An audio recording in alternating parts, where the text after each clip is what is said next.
In the fall of 1930, a broke, 70-year-old man with a bad memory for numbers and an even worse reputation stood in a cotton field in East Texas and watched his third well roar to life. Mud and oil shot into the sky. Farmers cheered. Nobody in that crowd knew they were standing on top of the largest oil field ever discovered in the United States. And almost nobody in that crowd would end up rich because of it. That's the strange part of this story. The man who found the oil died with almost nothing. The town that sat on top of it went from 500 people to a boomtown of thousands in a matter of months, then watched its fortune nearly evaporate just as fast. And the person who walked away with more wealth than almost anyone in American history wasn't even the one who found the well. Stick with this one, because the way this town got rich and the way it almost lost everything is one of the strangest and most honest lessons about money you'll ever hear. If this kind of story is your thing, hit like before we go further, subscribe so you don't miss what's coming, and tap the bell because this channel digs up the true stories behind the money myths you've probably never heard. Let's go back to the beginning. Before 1930, Kilgore, Texas was nothing. A farming town. Cotton, a little corn, dirt roads, no real industry to speak of.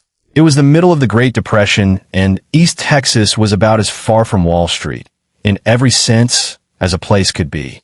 The land was considered worthless by the people who actually knew how to find oil. Big oil companies had looked at that part of Texas and passed on it. Their geologists said there was nothing they're worth drilling for. One man disagreed.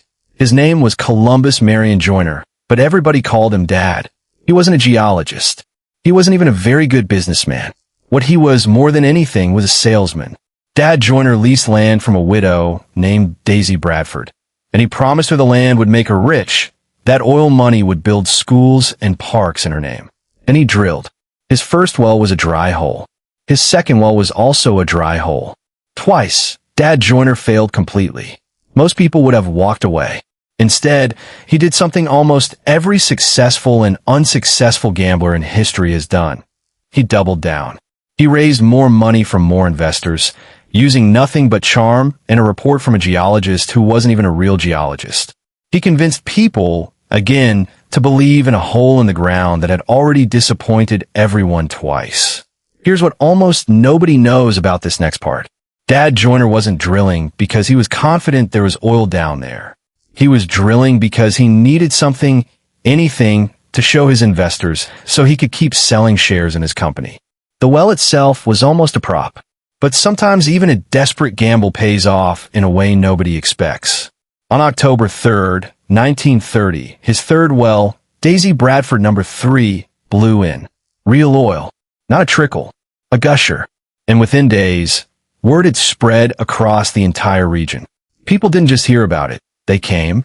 Farmers, drifters, out-of-work men from cities crushed by the Depression. All of them poured into this tiny farming community, carrying nothing but the hope that they, too, could strike it rich. Now picture what that actually looked like on the ground. Overnight, tents and shacks appeared where cotton fields used to be. Streets that were never built for traffic were suddenly jammed with trucks hauling drilling equipment. Honky-tonks and gambling houses sprang up next to churches. Within a single year, Kilgore went from a sleepy town of 500 people to a chaotic boomtown bursting with thousands. Schools couldn't keep up. Law enforcement couldn't keep up. Nothing about this town was built for what was happening to it, and yet the money kept coming. And this is where the story gets almost unbelievable. In the middle of downtown Kilgore, a plot of land smaller than a football field, just over an acre, ended up with 24 separate oil wells crammed onto it. 24. On 1 acre. There were no rules yet about spacing wells apart, so landowners crammed as many derricks as they could fit onto every scrap of ground they owned. That single acre became so productive it earned a nickname that still exists today, the world's richest acre. At the height of the boom, the town of Kilgore alone had more than 1,100 producing oil wells inside the city limits. Try to imagine what it felt like to live there. One year you're farming cotton in the middle of the Great Depression, wondering how you're going to feed your family. The next year, there's an oil well in your backyard, and checks are showing up in your mailbox that are bigger than anything you've ever seen. People who had never touched real money in their lives were suddenly landowners with oil royalties. Farmers became millionaires without leaving their front porch. This wasn't Wall Street speculation. This was dumb luck, geography, and timing, all colliding at once during the worst economic collapse in American history. But here's the twist almost nobody expects. The man who actually found the oil, Dad Joyner, the one who drilled 3 wells and finally struck it big, he didn't become the richest man in Texas. He didn't even come close. Because right around the time his well blew in, a man named Haroldson Lafayette Hunt showed up. Everyone called him H.L. Hunt. At that exact moment, Hunt was almost broke himself. He'd later admit to having just over $100 to his name. But Hunt understood something Dad Joyner didn't. He understood that finding oil and profiting from oil are 2 completely different skills. Joyner was drowning in lawsuits from angry investors and creditors he couldn't pay back from his previous failed ventures. He needed cash immediately, and he needed his legal troubles to disappear. Hunt saw the opportunity. He scraped together every dollar and every ounce of credit he could find, and he bought Joyner's well and thousands of acres of his surrounding leases for a little over $1 million. To Joyner, drowning in debt, it felt like salvation. To Hunt, it was the deal of the century. That land, those leases would go on to produce oil worth an amount almost impossible to calculate. H.L. Hunt used that single purchase to build one of the largest fortunes in American history. He would later be described as one of the richest men in the entire world. And Dad Joyner, the man who actually discovered the largest oil field in the United States, the man whose stubbornness and belief made this whole story possible, he died broke in 1947, 17 years after his discovery, changed an entire region forever. Sit with that for a second. The man who found the treasure ended up with nothing. The man who understood the business ended up with everything.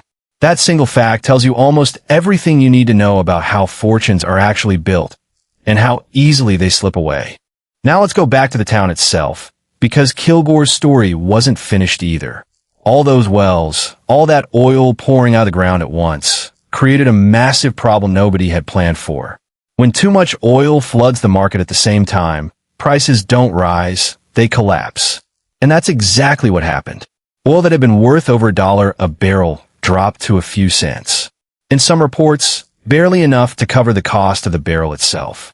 Think about the psychology of that moment. Families who had gone from poverty to sudden wealth in a matter of months were now watching that wealth shrink in front of them, almost as fast as it had appeared. The very thing that made them rich, oil gushing out of the ground everywhere at once, was now the exact thing destroying the value of what they had. This is the paradox at the center of every boom. Easy money invites more people chasing the same opportunity, and the more people chase it, the less that opportunity is worth. The chaos got so severe that in August of 1931, the governor of Texas, Ross Sterling, did something almost unthinkable. He declared martial law and sent the Texas National Guard into the oil fields to physically shut down production and force the wells to slow down, just to stop prices from collapsing completely. Soldiers in an American oil town, trying to save an economy from itself. The boom didn't disappear overnight after that. It slowly faded through the 1930s, and by the time World War II arrived, the wild frenzy that had defined Kilgore was largely over. Some families who had struck it rich managed to hold on to their wealth by saving, reinvesting, and thinking long-term.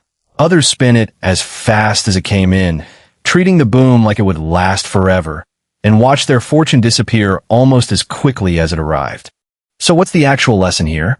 It's easy to watch a story like this and think it's just about oil or luck or being in the right place at the right time.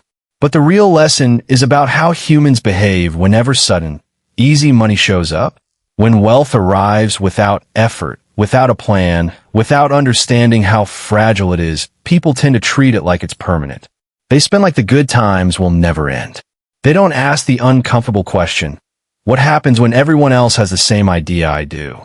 That's true whether you're talking about an oil boom in 1930, a stock bubble, a hot real estate market, or even a viral trend today.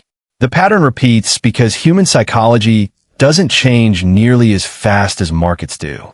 Loss aversion, her behavior, the fear of missing out. They were just as powerful in a Texas cotton field in 1930 as they are in any market today.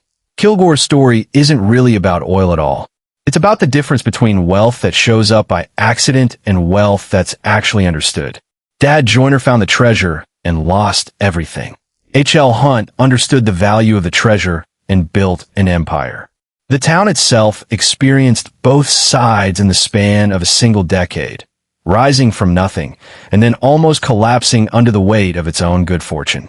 If there's one thing worth carrying away from this story, it's that money that arrives quickly and without real understanding almost never sticks around. Wealth built on luck alone doesn't survive contact with human nature. If this story made you think differently about money, leave a comment and tell me what part surprised you the most, and share this with someone who needs to hear it before their own version of easy money shows up.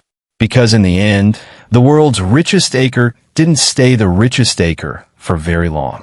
The oil ran out, the derricks came down, and all that's left today is a small historical marker in a quiet Texas town, standing where 24 wells once turned farmers into millionaires almost overnight, and reminded all of them, eventually, that easy money has a way of disappearing just as fast as it arrives.